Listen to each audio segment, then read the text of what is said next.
இது விநாயகர் சதுர்த்தி காலமாச்சு. என்ன என்னமோ இந்த கருப்பு சட்டை, சவுப்பு சட்டை, நீல சட்டை இவனுங்களாம் அமைதியா இருக்கானுங்க. எப்பவுமே இத மாதிரி ஹிந்து பண்டிகைகள் போது ஏதாச்சும் கருத்துக்களை சொல்லுவானுங்களே, ஹிந்து மக்களை காயப்படுத்துற மாதிரி ஏதாச்சும் பேசுவானுங்களேன்னு நான் நினைச்சிட்டு இருந்தேன். கரெக்டா அந்த நேரத்துல ஒரு கருத்தை ஒண்ணு சொல்லியிருக்கான். அவன் யாரு, அவன் என்ன மாதிரியான கருத்துக்கள்லாம் சொல்லியிருக்கான் அப்படிங்கிறத பார்க்கலாம். அண்ட் ஆல்சோ அந்த தற்குறிக்கு புரியுற மாதிரி நம்ம பதிலடிகளும் கொடுத்துடலாம். அடுத்ததாக நடிகர் விஜய் ஒரு திமுக ப்ராடக்ட், அவரு டிராவிடியன் ஐடியாலஜியை தான் அவருடைய பாலிடிக்ஸ்குள்ள கொண்டு வர போறாரு அப்படிங்கிற மாதிரி நிறைய பேர் சொல்லிட்டு இருந்தாங்க. பட் நாம அது மாதிரியான கருத்துக்கள் சொல்லவே இல்லை.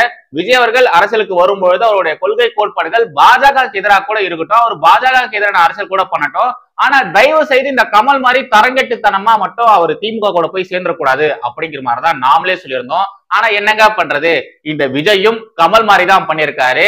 என்ன பண்ணிக்கிறாரு அப்படிங்கிறதையும் பார்த்துடலாம். எப்பொழுதும் எதிராசன் வடிவழகு என் இதய தொழுதால் இல்லை எனக்கெதிர் இல்லை எனக்கெதிர் இல்லை எனக்கெதிரே. ஸ்ரீமதே ராமானுஜாய நமஹா.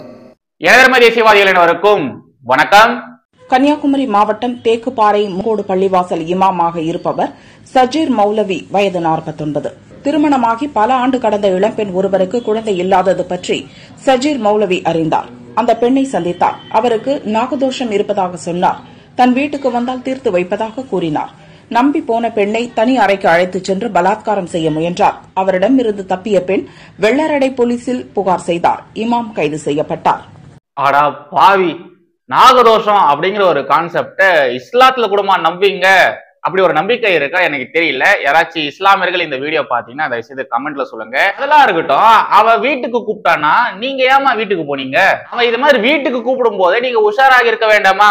ஏதோ ஒண்ணு வீட்டுல இது மாதிரி தப்பா நடக்கிறதுக்கு முன்னாடி நீங்க தப்பிச்சீங்க பாத்தீங்களா, அது வரைக்கும் ரொம்ப ரொம்ப சந்தோஷம். ஒரு இஸ்லாமிய மதகுரு இது மாதிரி கஷ்டப்படுற ஒரு பொண்ணை பாலியல் பலாத்காரம் பண்ண ட்ரை பண்ணிருக்கான். இது குறித்தான செய்திகள் பெரிய அளவுல மெயின் ஸ்ட்ரீம் மீடியால வரல. அண்ட் ஆல்சோ யூடியூப் சேனல்ஸ்ல கூட இது குறித்து பெரிய அளவுல யாவனும் பேசவே இல்லை. ஆனா இதுவே ஒரு முக்கில இருக்கக்கூடிய ஒரு சாமியார் ஏதாச்சும் ஒரு சின்ன தப்பு பண்ணியிருந்தாலும் அது குறித்து எல்லா இவனுங்களுக்கு தெரிஞ்ச மாதிரி அவன் என்னென்னலாம் பண்ணா சொல்லிட்டு இவனுக்கு பக்கத்துல உட்காந்து பார்த்த மாதிரி ஆத்துன்னு ஆத்திட்டே இருப்பானுங்க. எக்ஸாம்பிள், இந்த நக்கீரன் கோபால் அவர்கள் ஏதோ இவர் தான் ஜன்னல் வழியா எட்டி பார்த்த மாதிரியோ என்னென்னலாம் நடந்தது அப்படிங்கறத அப்படியே வர்ணிச்சு பேசுவாரு. இங்க ஒருத்த கஷ்டப்படுற பொண்ண பாலியல் பலாத்காரம் பண்றதுக்காக முயற்சி பண்ணிருக்கான். இது குறித்து இந்த நக்கீரன்ல ஏதாச்சும் செய்திகள் வந்ததா? இல்லைன்னா இந்த நக்கீரன் கோபால் அவர்கள் இந்த வர்ணனையா பேசுவாரு, அது மாதிரி வர்ணனையா பேசி இந்த விவகாரத்தை குறித்து விளக்கினாரா? இல்ல. இந்த மாதிரியான விவகாரங்களை யாராச்சும் ஹிந்து மாட்டியிருந்தாங்கன்னு வச்சுக்கோங்களேன். இந்த சனாதன தர்மமே இப்படிதான். சனாதன தர்மத்துல பெண்களுக்கு பாதுகாப்பே கிடையாது, பெண்களை இவங்க ஒரு வஸ்துவாதான் யூஸ் பண்ணுவாங்க அப்படிங்கிற மாதிரி ஆத்துன்னு ஆத்திருப்பாங்க.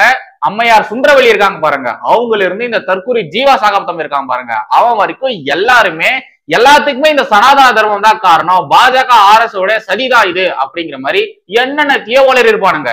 ஆனா இங்க சிக்கினது ஒரு இஸ்லாமிய மதகுரு அப்படிங்கிறதுனால எல்லாருமே கப்சிப்புன்னு இருக்கானுங்க, வாயை பொத்திக்கிட்டு அமைதியா இருக்கானுங்க. நீங்களா என்னடா ஜன்மம், நீங்களா என்ன ஜன்மம்? ரைட், நம்ம கண்டென்ட்டுக்குள்ள வந்துடலாம். இப்போ விநாயகர் சதுர்த்தி காலகட்டம். விநாயகர் சதுர்த்தி திருவிழா மட்டும் கிடையாதுங்க, எந்த ஒரு இந்துக்களுடைய திருவிழாக்கள் பண்டிகைகள் வந்தாலும் இந்த கடவுள் மறுப்பு பேசக்கூடிய இந்த கருப்பு சட்டைகள், கம்யூனிச கருத்துக்கள் பேசக்கூடிய சவுப்பு சட்டைகள், பௌத்தம்னு சொல்லி பௌத்தம்ல இல்லாத கருத்துக்களை ஒளரிட்டு இருக்கக்கூடிய இந்த நீல சட்டைகள், இவங்க எல்லாருமே பகுத்தறிவு கருத்துக்கள் அப்படிங்கிற மாதிரி அவனுங்களுடைய சொந்த வன்மத்தை கூட்டிட்டு இருப்பானுங்க.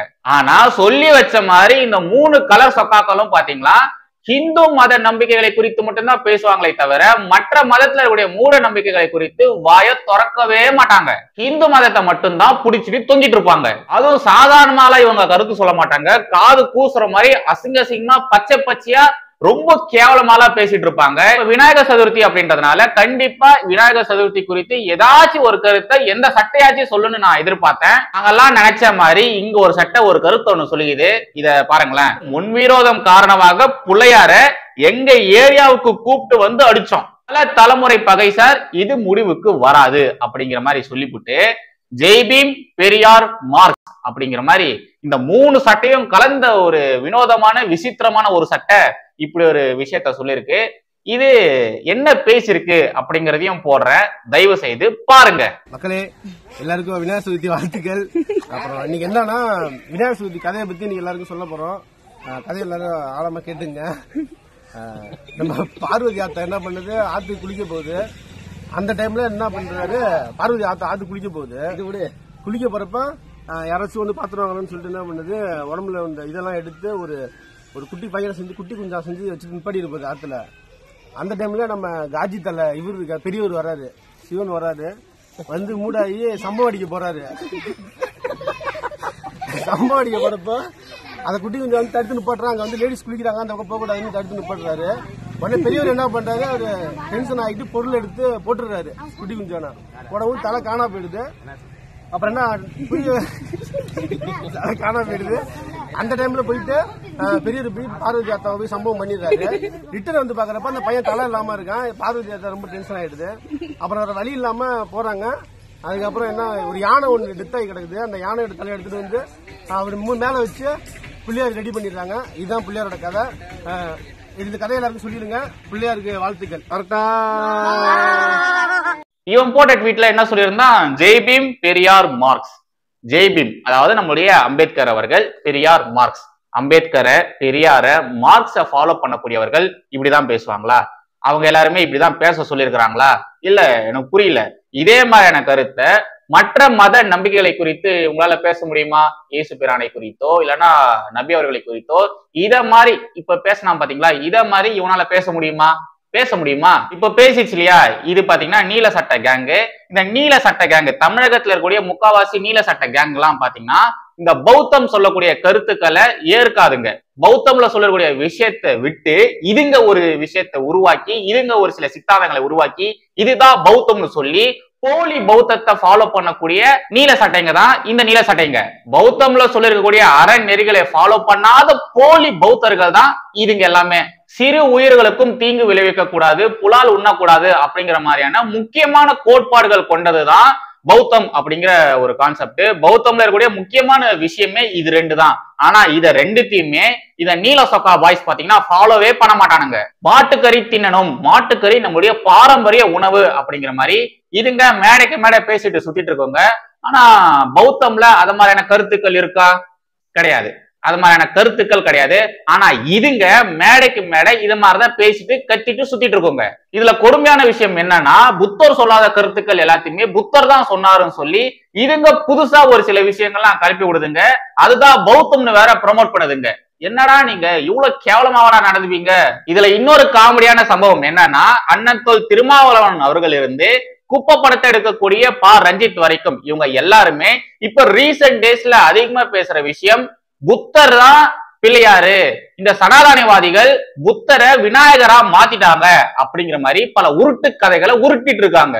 இவங்க எல்லாம் ஆரம்ப காலகட்டத்துல என்ன சொல்லிட்டு இருந்தாங்க, விநாயகர் தமிழ் கடவுள் கிடையாது, விநாயகர் வடநாட்டு கடவுள்னு சொல்லிட்டு இருந்தாங்க. ஆனா இப்ப இவங்கள என்ன சொல்றாங்க, பிராமணர்கள்லாம் ஒன்னா சேர்ந்து சதி செஞ்சு புத்தரை விநாயகரா மாத்திட்டாங்க.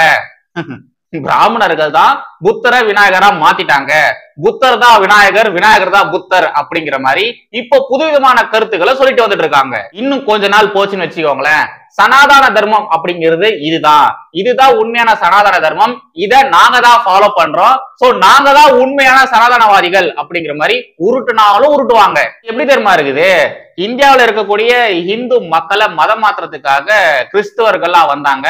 பட் அவங்களால நினைச்சதை நிறைவேற்ற முடியல. அதனால அவங்க என்ன பண்ணாங்கன்னா, இயேசு கிறிஸ்துவை ஹிந்துவா மதம் மாத்திட்டாங்க. நீங்களே பல இடங்கள்ல பார்த்திருப்பீங்க, ஹிந்துக்கள் என்னென்ன விதமான கலாச்சாரங்களை என்னென்ன மாதிரியான ரிச்சுவல்ஸை ஃபாலோ பண்றாங்களோ அது எல்லாத்தையுமே இப்போ இயேசு கிறிஸ்துக்கும் பண்ணிட்டு இருக்காங்க. லிட்ரலி இயேசு கிறிஸ்துவை இவங்க எல்லாருமே ஒன்னா சேர்ந்து ஹிந்துவா மாத்திட்டாங்க. அப்படிதான் இன்னும் ஒரு சில தினங்கள்ல இவங்களும் மாற போறாங்க. நீங்க வேணா பாருங்களேன். இதுல கடைசியா ஒரே ஒரு லாஜிக்கான கேள்வியை மட்டும் நான் கேட்டுக்கிறேன். நீங்க சொல்ற மாதிரி புத்தரை விநாயகரா இந்த பிராமணர்கள் மாத்திட்டாங்க, சனாதன தர்மிகள் மாத்திட்டாங்க அப்படின்னு நீங்க சொல்றீங்க இல்லையா, அதை அப்படியே வச்சுக்கலாம். ஃபர்ஸ்ட், புத்தர் யாரு?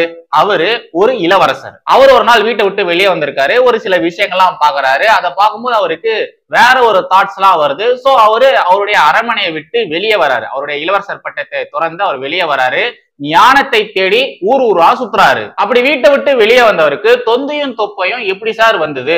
எந்த ஒரு புத்தர் போட்டோஸையும் எந்த ஒரு புத்தர் சிலையும் நீங்க பாருங்களேன், புத்தர் எலும்பும் தோலுமா தான் இருப்பாரு. அப்புறம் எப்படி சார் அவருக்கு தொந்தியும் தொப்பியும் வந்துச்சு? இவங்க பேசுறாங்க இல்லையா, இது மாதிரியான கருத்துக்கள் எதுவுமே மக்கள் இடத்துல பெருசா எடுபடவே இல்ல. மக்கள் யாருமே இவங்க பேசுறத கண்டுக்கவே இல்ல. நீ பாட்டு கத்திட்டு கடை, நாங்க பண்றதை பண்ணிட்டு இருக்கோம் சொல்லிட்டு அவங்க பாட்டு அவங்களுடைய ரிச்சுவல்ஸ ஃபாலோ பண்ணிட்டு தான் இருக்காங்க. அதெல்லாம் பாக்குற இவங்களுக்கு சமகாண்டு. அதனால அவங்க என்ன பண்றாங்கன்னா அவங்களுடைய சித்தாந்தத்தையே மாத்திட்டாங்க.